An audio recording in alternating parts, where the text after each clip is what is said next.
Namaste. This is Maya Tiwari with another episode of Women's Power to Heal Mother Earth. Today we'll be talking about Ahimsa and our food source. Food without which we cannot live, cannot survive, cannot endure. Every life form on Mother Earth depends on her nourishment and her food source. Ahimsa is a Sanskrit word that is loosely translated as non-violence, but in fact it has deeper meanings and deeper roots. It is about the creation and cultivation of oneness with each other, the cultivation of inner harmony for ourselves, which is primary and a high priority to gaining the understanding, the empathy, and the compassion that it requires to protect ourselves, each other, Mother Earth, all of her species. Ahimsa does not infer that we only stay away from the egregious acts against Mother Nature. Certainly we do that. But it does not call us to desert our animals because we no longer eat them, for example. We must understand at a deeper level that health is not about just individual personal health. We have become too preoccupied with the excessive forces and programs and dietary restrictions and whatever else exists in the field that we are immersed in. We have, all of us, become too very involved in our concerns for the individual self. Now, mind you, we must have a concern for our health and ourselves, and it does come first, but not at the expense of Mother Nature and her creatures. And while we have the camp of those who continue to slaughter animals in barbaric ways and serve it as commercial food to those who continue to contribute to such diet, while we have the camp, that same camp that contributes to the disharmony, the dysfunction, and the absolute abuse of our animals that produce milk, and the condition of that milk on one camp. And then on the other camp, we have those who do not use that milk at all, who do not use milk, period, and also who have become vegetarians or vegans and do not contribute to eating the meat. And that's fine. That's a better choice than the one on the first camp, in the first camp. However, it does not end there. Our humanity and human responsibility does not end by simply being preoccupied and focused on our own individual health and what serves us, but what doesn't necessarily serve the greater good of Mother Nature. Let me give you an example. Years ago, I chanted with the cows, had heard of deer that came for meditation like clockwork, served them prasadam like pine nuts and some corn, chanted the Rudram, the Shiva mantras with the nearby cows that were suffering. But I didn't do all of that just to entertain cows and meditate with deer. I did it because the cows were suffering and they needed help, a resonant field of help, of assistance. In fact, what cows need more than anything, because I've experienced this when I grew up in the village in Guyana with really about 500 people that were the citizens of that village. We had cows abounding, beautiful lands of green and pastures, wonderful natural food farmers who loved the land, protected it. No GMOs, no pesticide sprays. So it was an idyllic way to grow up on the Atlantic Ocean. And at the same time, years later, I came to the Pisgah Mountain Forest close to Asheville, North Carolina. And there it was that I set up the compound for the Wise Earth School, and we began to do the work of healing. And it included the vicinal community of cows and deer and horses and people. But we didn't chant with the cows just to entertain them, and just out of a feeling of guilt that we must now appropriate time and sit and sing with them. That's also lovely. But we did it because cows and their family and their species depend on human grace. They depend on the communal effect of being part of the family of the humans. And so when I chanted with them in order to have them remember that yes, there are those who can care for them in the most innate, with the most innate nurturance that's subtle, and even their keepers do not have to know what that's all about. But the deeper protection of this animal was also to value its amritam, its nectar of milk. Not to devalue it the way that we have done in the commercial industries, not to dehumanize or de-animalize them in such a denigrated way that it brings tears and sadness to the heart when we even listen to the egregious, outrageous, horrific crimes performed against them. But milk, in one of the oldest traditions on Mother Earth, Ayurveda, the Vedas, is food for humanity when we protect and preserve the natural, organic nature of the animal and the way in which we milk that cow and the way in which we use it after she has given birth and had sufficient left over for human use, which means a lot less milk than societies have grown accustomed to drinking. But disregarding this and cutting it out completely cutting out milk as food does not serve the greater good of humanity or Mother Nature. Now, this is a controversial subject. Unfortunately, it became a controversial subject because of so many food movements that feel that they know better. But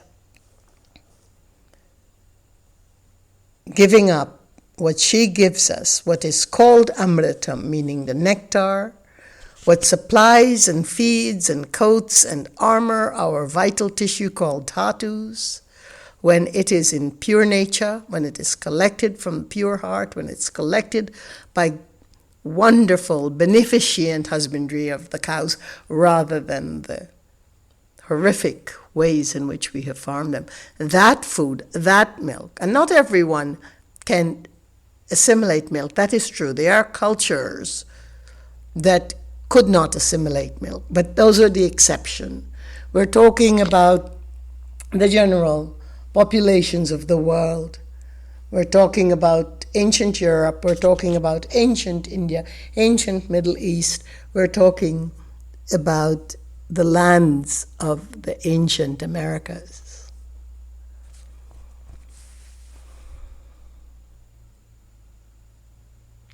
This is very important that you digest this, because I am not here to sell anything. I have never, in the 35 years of my work in holistic health and Vedanta and the Vedic education, ever produced a product, except education. I have run a non-profit organization, and we get by with what we do, but we have never been in it for the commercial value. Have not even sold herbs. nor any of the consultancies that I have personally given to thousands of women in particular as I tour this world.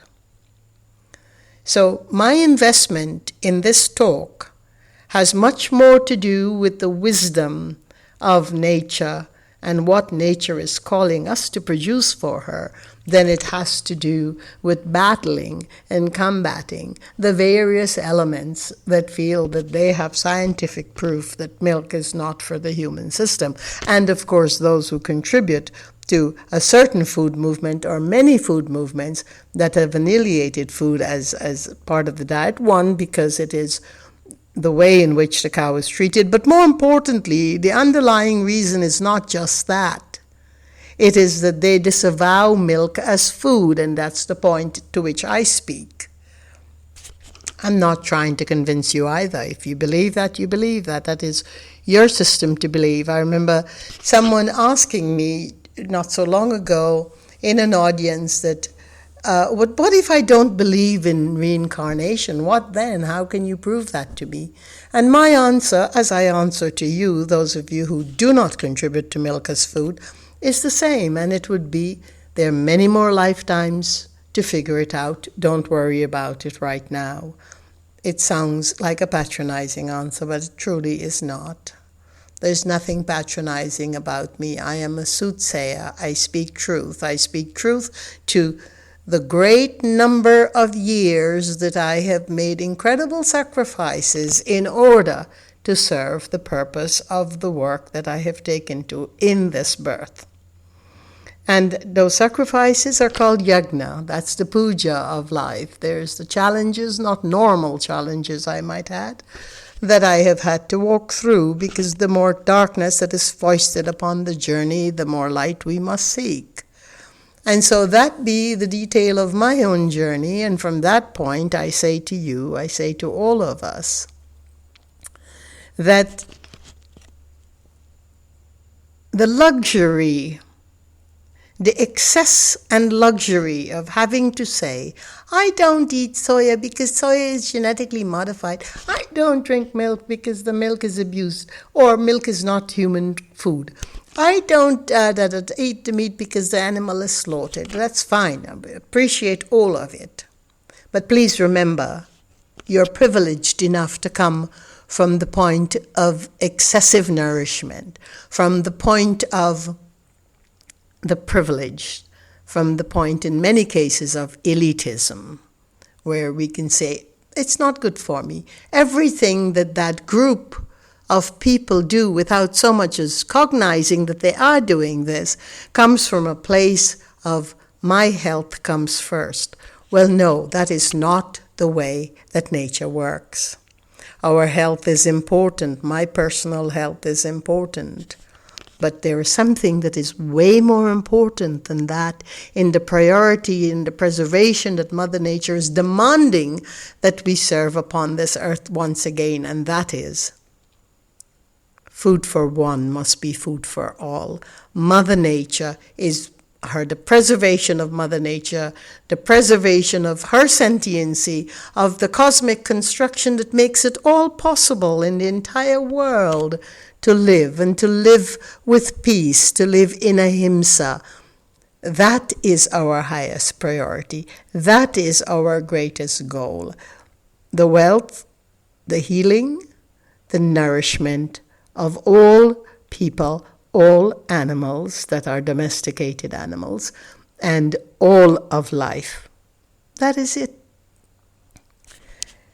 I am not here to debate with those who do not believe that milk is a phenomenal food. But of course we must first protect the cow so that we receive in good timing milk that does not strip her calf and her young ones of their sustenance, and also that she, the mother and father, are taken care of in a beautiful way. So yes, let us chant with them. Yes, let us sing with them. Yes, let us use the gongs and singing bowls and and feast ourselves with the fact that there is a communion between us, a natural communion between us and animals, always will be there. But those animals that we have domesticated for the purpose of humanity's nourishment and nurturance, let us remember that we owe them the nurturing quality of being part of our family, part of our communal family. That is the way that we need to look at them. And from that point of view, they are happy. They are happy when they are included in the understanding of who they are and what their purpose upon this earth is all about. And yes, all of the wonderful activities that we can do with them is fine, but let us not injure them and hurt them. And if we forsake the milk that they are giving us when they are so willing to produce it for us, we are, of course, not truly caring for them in the way that they would love to be cared for. Each one of us has the power to shift global consciousness into the mind of peace. What I'm saying can be interpreted as being very hard truths to swallow and to follow. But we are not here to gather followers. We are here to shift perception. We are here to shift the mind to a place that accommodates a broader spectrum of wellness, a wider vista of that which is called nourishment and nurturance and healing, rather than, oh, I'm feeling ill, oh, it's about my health, oh, I'm so self-involved. Well, I do not with any pride say that I do not use soya milk, and I do not use soya, and I do not drink milk, and I use only this, and and I'm a vegetarian, and I don't. It is not with pride that I would ever say that, because my place in this universe is to mourn for the devaluation of that beautiful, beautiful legume called soya, of that beautiful golden crop called corn, of that beautiful, amazing food that is so naturally cooling to the human system called wheat or spelt or kamut, that have all been manipulated and hybrided and trashed to the point where we can no longer use them. So basically, we are looking at that and not only mourning, but doing something about it as well. I do not exclude these foods because they have been tampered with, but I am very much, in a way, discerning about how I use them or what I use and knowing what I know about them. And so it's so vital, really, that we take all of these things into consideration. And rather than just choose from the privilege, abundance that is there for us to use, and pulverize all the seeds because we're all attempting to make milk while we're so against milk as food, let us stop and consider the amount of electrocution energy that we're putting into our food, trying to recreate what once was such a natural, salubrious part of our food, our diet, our life.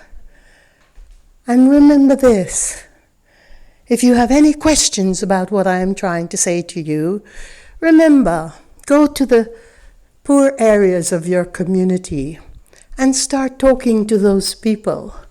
Ask them why they eat what they eat. See what their economic reality is about and why it is so much easier for them to buy the cheap hamburger that they can afford rather than the excessively priced so-called food movement food that you're contributing to. I speak passionately because this is very, very important to me. That while it is necessary for us to feel the sadness of the animals around us and humanity that is so poor and suffering, it is also necessary for us to have the proper discernment to understand that we are part of nature, part of each other, and we cannot live for ourselves. This is Maya Tiwari, wishing you a wonderful day. Peace be your journey. Thank you.